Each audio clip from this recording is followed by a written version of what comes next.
So hello everyone, I am Monika from IELTS 9। So इस video में मैं पूरा आपको हिंदी में एक्सप्लेन करने वाली हूँ। इंग्लिश एक्सप्लेनेशन के लिए आप दूसरे चैनल पे जा सकते हैं, लेकिन यहाँ पे हम लोग पूरा हिंदी में कैसे इसको आइल्स रीडिंग को सॉल्व करना है। और ये रीडिंग 21 अक्टूबर 2023 को इंडिया में आई थी, और ये रीडिंग आपके दूसरे किसी कंट्री में भी आ सकती है, बट इतनी जल्दी नहीं होती है कि 1 मंथ 2 मंथ 3 मंथ 6 मंथ्स के बाद भी आ सकती है। कोई इशू नहीं है। हम लोग सीखेंगे इसको कैसे करना है, कैसे रीडिंग करना। तो इस पार्ट में मैं आपको सबसे पहले हम लोग करेंगे लिस्ट ऑफ हेडिंग को कैसे सॉल्व करना है। तो इसमें 3 टाइप्स के क्वेश्चंस हैं। फर्स्ट हुआ list of heading, second type का हुआ हमारे पास एक ये क्वेश्चन है, ये देखो आप, true false not given. And third type का क्वेश्चन जो है हमारे पास, complete the summary below, see this, इसको ये है। तो अभी इन तीनों को मैं एक ही वीडियो में नहीं कवर करूँगी। पहले लिस्ट ऑफ हेडिंग के बारे में बात करेंगे, कैसे उसको सॉल्व करना है, क्या तरीका है, बहुत अच्छे से। अब how to do list of heading. List of heading को करने के लिए मेरी एक सिंपल सी अप्रोच है, पहले इन सबको पढ़ के जाओ। मीन्स जितने भी ऑप्शंस दिए हैं 1 2 लेकर 9 तक हमारे को ऑप्शन दिए हैं इन लोगों ने, और सेक्शन ए का आंसर उसने पहले से दिया है, तो हम इसको तो काट ही देंगे, इसको तो वी विल नॉट रीड। तो हमारे पास ऑप्शन अभी 7 है, नहीं 8 हैं ऑप्शंस। तो ये 7 है, ये 8 है, ओके। ये 8 ऑप्शंस हमें दिए हैं। हम इन 8 ऑप्शंस के लिए हमारे पास पैराग्राफ्स कितने हैं, 6 सेक्शंस दिए हैं। सेक्शन ए से लेकर एफ तक हम लोगों को दिए हैं। तो चलो स्टार्ट करते हैं। अब कुछ लोग बच्चे बोलते हैं कि पहले पैराग्राफ पढ़ना है या ये पढ़ने हैं। देखो मेरा जो तरीका है, मैं पहले इनको पढ़ के जाती हूँ, आपको भी इन्हीं को पढ़ना है, और इसमें से हमें इसका मीनिंग समझ के इसका हमें कीवर्ड निकाल के सबको एक साथ पढ़ के जाना है, ठीक है। तो चलो स्टार्ट करते हैं। फिर हम पैराग्राफ पे आएंगे, एक एक पैराग्राफ पढ़ेंगे और फिर वापस इन्हीं पे आएंगे, तो हमें ज़्यादा क्लियर आइडिया होगा। तो disagreement about the reading process. Disagreement है, मतलब डिसएग्रीमेंट का मतलब किसी एक चीज़ पर एग्रीमेंट नहीं हो रही है। जैसे कोई एक चीज़ है, सपोज ये लिस्ट ऑफ हेडिंग पे अलग अलग टीचर्स अलग अलग अपने व्यूज़ देते हैं, तो मतलब सब लोग एक ही स्ट्रेटेजी पे फॉलो नहीं करते, that is disagreement. Disagreement about reading process. Of course इस रीडिंग का नाम ही है how should reading be taught. So बार बार रीडिंग का वर्ड भी आएगा, तो ये रीडिंग जो है ये हमारा कीवर्ड नहीं हुआ। Disagreement about the reading process हम लगा सकते हैं। नेक्स्ट है the roots of the debate, ठीक है। तो रूट्स ऑफ द डिबेट जो है, डिबेट का क्या कारण है, रूट्स मतलब पेट के नीचे रहता है ना, तो डिबेट का कारण बता रहे होंगे किसी पैराग्राफ में। वो एक कंबाइंड अप्रोच, एक ज्वाइंट अप्रोच, जिसमें 3-4 अप्रोच की कोई बात हो रही होगी, वो combined approach. Methods of teaching reading, तो रीडिंग को पढ़ाने के अलग अलग तरीकों की बात हो रही होगी।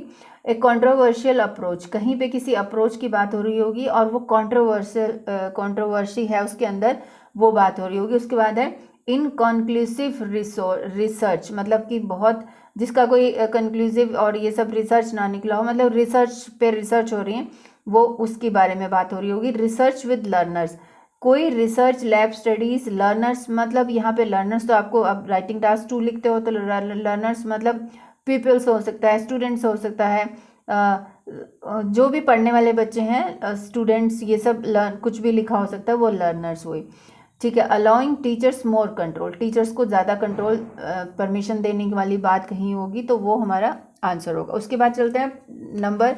अब ए पैराग्राफ तो ऑलरेडी उसने दिया है, तो हम ए पैराग्राफ नहीं पढ़ने वाले, बी पे आएंगे सीधा। सो बी पैराग्राफ मैं आपको फुल दिखा रही हूँ। देखो छोटा पैराग्राफ नहीं, काफ़ी बड़ा है, थोड़ा और नीचे यहाँ पे भी है। तो अभी जरा फर्स्ट, अब of course list of heading ढूंढने के लिए हमें क्या करना है। कुछ लोग कहते हैं कि हमें कुछ लोग ये कहते हैं कि हमें पहली 2 लाइन पढ़कर ही आंसर मिल जाता है। नहीं, पहली 2 तो नहीं कह सकती हूँ, हाँ, लेकिन 2-3 सेंटेंस पढ़ के हमें 5 में से 3 का तो आंसर मिल ही जाता है, बट जो 2 बचे हैं उनको थोड़ा नीचे तक पढ़ना होता है। तो चलो चलते हैं। 3 general approaches have been tried, 3 general approach जो है वो ट्राइड हो चुके हैं। इन वन मतलब पहला मेथड, पहला approach, the called whole world instruction. अच्छा, ये साथ साथ में जो आपको इम्पॉर्टेंट चीज़ें लगती हैं तो वो आप कर सकते हो।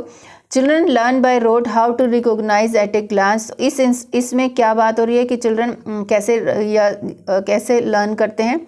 Recognise at a glance vocabulary of 50 to 100 words, मतलब ये दिया है। फिर उसके बाद अगले पैराग्राफ पे चलते हैं। अच्छा, 3 general approaches have been tried. अगर इसको पढ़ के और यहाँ पे मतलब ये बता रहे हैं कि पहला मेथड ये है, हो सकता है इन आगे वाले पैराग्राफ्स में अलग अलग मेथड्स को एक्सप्लेन किया। Some many school have adopted a different approach, means ये डिफरेंट अप्रोच का मीनिंग क्या होता है, मेथड। और यहाँ पे भी कुछ अलग many teachers adopted the whole language approach. यहाँ मतलब ये तीनों में अप्रोच की बात हो रही है। तो इससे रिलेटेड हमारे पास एक ऑप्शन था, देखो अभी दिखाती हूँ। तो अच्छा, अभी हमने पूरा मोटा मोटा सभी पैराग्राफ के कुछ चीज़ें पढ़ी हैं। हमारे दिमाग में क्या आ रहा है, वो अप्रोचेस की बात कर रहे हैं। 3 डिफरेंट अप्रोचेस की बात हो रही है वहाँ पे। डिसएग्रीमेंट की बात नहीं थी, डिबेट की बात नहीं थी, कंबाइंड अप्रोच की भी बात नहीं थी, मेथड्स ऑफ टीचिंग रीडिंग की बात हो रही थी, कि टीचर्स की भी बात हो रही है। देखो स्कूल्स, टीचर्स, तो इसका मतलब अपना ये आंसर इसके लिए क्या होगा, सेक्शन बी के लिए हमारा ये हमारा हो गया, हम इसको काट देंगे। सेक्शन बी के लिए हम क्या आंसर लगा देंगे, नंबर 4। ठीक है, अब सेक्शन सी पे चलते हैं। तो हमारा एक कट हो गया, अब सेक्शन सी की तरफ चलते हैं। सी क्या बोलता है, however many linguistic and psychologists objected strongly to the abandonment of phonics in American schools. Why was this so? In short, because research had clearly demonstrated that understanding how letters, तो देखो यहाँ पे strongly, however, objected strongly, ये दो जो लोग हैं, 2 type के लोग हैं, ये इन्होंने strongly ऑब्जेक्ट किया है कि इसको क्यों छोड़ा आपने अमेरिकन स्कूल्स में। वाई वॉज दिस सो, वो रीज़न पूछ रहे हैं, इसका क्या कारण था। इन short, because research had clearly demonstrated, इसका मतलब ये रीज़न बता रहे हैं, तो रूट्स बता रहे हैं मेरे हिसाब से। तो अभी हम ऑप्शंस देख लेते हैं, क्योंकि येस ऑफ कोर्स टाइम भी तो सेव करना है। तो क्या बता रहे हैं अभी, disagreement about the reading process, the roots of the debate, ये मुझे लग रहा है, बट और भी पढ़ लेते हैं। Controversial approach, inclusive research with learners allowing teachers, ये भी ऐसा कुछ नहीं था। थोड़ा सा और पढ़ के हम चलते हैं फिर से वहाँ पे। Objected strongly to the abandonment of phonics in American schools. Why was this so? In short, because research had clearly demonstrated that understanding how letters related to the component sounds in words is critically important in reading. Okay, तो हम एक अच्छा reason भी बताया है उसने, साथ साथ में ये भी बोल रहा है कि कंट्रोवर्शियल चल रही है। हाउएवर मैनी ऑब्जेक्टेड स्ट्रांगली, तो पहली लाइन को पढ़ के हमें क्या लग सकता है देख लेते हैं। चलो, this supports the strings of letters, this conclusion rest in part knowledge of how experience. Okay, so तो मैं पहले लाइन को पढ़कर अगर हम चलें तो रीज़न तो दिया है उसने, ठीक है। तो पहली लाइन अभी disagreement about the reading process के डिसएग्रीमेंट की बात हो रही है। Objected strongly to the abandonment of phonics in American schools. Why was this? In short, because, अच्छा ये जो है इसके लिए श्योर हो रहा है objected strongly to the abandonment, तो मुझे ये भी लग रहा है और मुझे ये भी लग रहा है। तो अब मैं क्या कर सकती हूँ, मैं इसको फर्स्ट और ये मैं दो ऑप्शन लगा देती हूँ। बाद में अगर कोई और ऑप्शन मैच हुआ तो फर्स्ट एंड सेकंड लगा दिया मैंने। ये 2 ऑप्शन मैंने अभी इसके लिए सेलेक्ट किए सेक्शन सी के लिए। अब डी पे चलते हैं, ठीक है। In order to evaluate different approaches to teaching reading. Okay, evaluation of different approaches to teaching reading, a number of experiments have been carried out. Okay, firstly with college student, देखा मैंने बोला था ना कॉलेज स्टूडेंट्स, प्यूपिल्स, तो इसको मैं आगे और नहीं पढ़ूंगी। ये तो क्लियर है अपना आंसर, डी पैराग्राफ। आगे भी है, हम पूरा क्या पढ़ेंगे, देखो classroom studies comparing phoenix and all. देखो यहाँ पे बिल्कुल क्लियरली लिखा है रिसर्च विद लर्नर्स, तो ये हम सेक्शन डी के लिए लगा देंगे। सेक्शन डी के लिए हम लगा देंगे 7 नंबर आंसर, ठीक है। ये कुछ आंसर्स हमें फटाफट मिल जाते हैं, तो उसमें टाइम वेस्ट नहीं करना। अब हम ई पैराग्राफ पे चलते हैं। ई पैराग्राफ क्या बोलता है ये देखिए अभी आप। अब E paragraph, if researchers are so convinced about the need for phonic instruction, why does the debate continue. अच्छा, अब वो बोल रहा है अगर रिसर्चर्स इससे कन्विंस्ड हैं तो रिसर्च फिर भी क्यों continue, because the controversy is enmeshed in philosophical differences between traditional and progressive. अच्छा, अब क्लियर हुई बात। अभी ये बोल रहा है अगर कन्विंस्ड थे ये साइंटिस्ट रिसर्चर्स तो डिबेट क्यों थी। अब वो रीज़न दे रहा है। अब हम इसके लिए ये लगा सकते हैं the roots of the debate, क्योंकि एनमेस्ड का मतलब हमें नहीं पता है, बट ये बोल रहा है controversy is enmeshed in philosophical differences between traditional and progressive approaches, differences that have divided educators for years. तो ये एक्चुअल बात अब यहाँ बता रहा है। एनमेस्ड नहीं पता, कोई बात नहीं। फिर उसने जब ये वाई वाला क्वेश्चन पूछा ना, तो इससे हमें the roots of the debate के बाद उसने बताया बिकॉज, इसके बाद बिकॉज का रीज़न बता रहा है। तो ई पैराग्राफ के लिए हम लगा देंगे सेकंड, और सी पैराग्राफ जो नो हमने सी पैराग्राफ पे 2 थे हमारे पास, अब ये सी पे हमने 2 लगाए थे, तो हम लोग इसको ये फर्स्ट इसके साथ रहने देंगे और ये इसको काट देंगे, और डी ई पैराग्राफ के लिए हम ये लगा देंगे the roots of the debate. अभी आप देखो हमारा ये भी कट हो गया, ये भी कट हो गया, ये भी कट चुका है, मतलब ये कट चुके हैं और ये भी कट चुका है। हम 4 काट चुके हैं। अभी हमारा लास्ट पैराग्राफ बचा, तो क्या बचा है, कंबाइंड अप्रोच, कंट्रोवर्शियल अप्रोच। तो कंट्रोवर्शियल अप्रोच वाला तो हम काट ही देते हैं क्योंकि वो ऊपर पैराग्राफ में हो चुका है।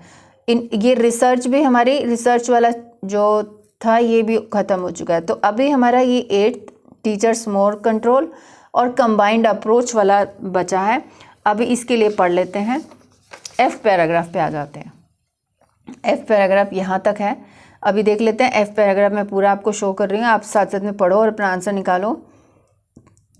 would be if school insisted that would be reading teachers learn something about the vast research in the linguist and psychology that bears on reading, their graduates would be more eager to use, prepared to do so effectively. Okay, vast research, linguistic, psychological, they could allow their pupils to apply the principles of phonics while reading for pleasure, using language, whole language activities to supplement phonics. Instruction certainly helps to make fun and meaningful for children, so no one would want to see such tools discarded. Indeed, research work has indicated that the combination of literature-based instruction and phonics is more powerful than other methods used alone. Need to strike a balance, but in doing so we urge them to remember reading must be grounded.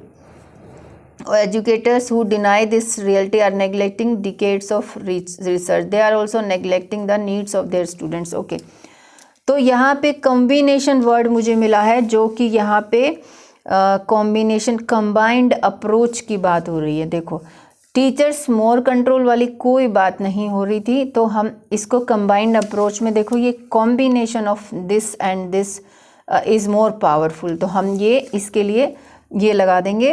ये भी हमारा हो गया है। तो last F paragraph के लिए हम लोग 3rd नंबर लगा देंगे। तो हमारा अब ये पूरा लिस्ट ऑफ हेडिंग्स कवर हो गया है।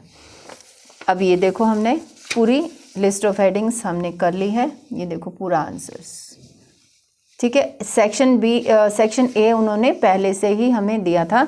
तो अब हमारी रीडिंग ये लिस्ट ऑफ हेडिंग्स किया। अब नेक्स्ट वीडियो में ट्रू फॉल्स नॉट गिवन, इसी रीडिंग का हम करेंगे।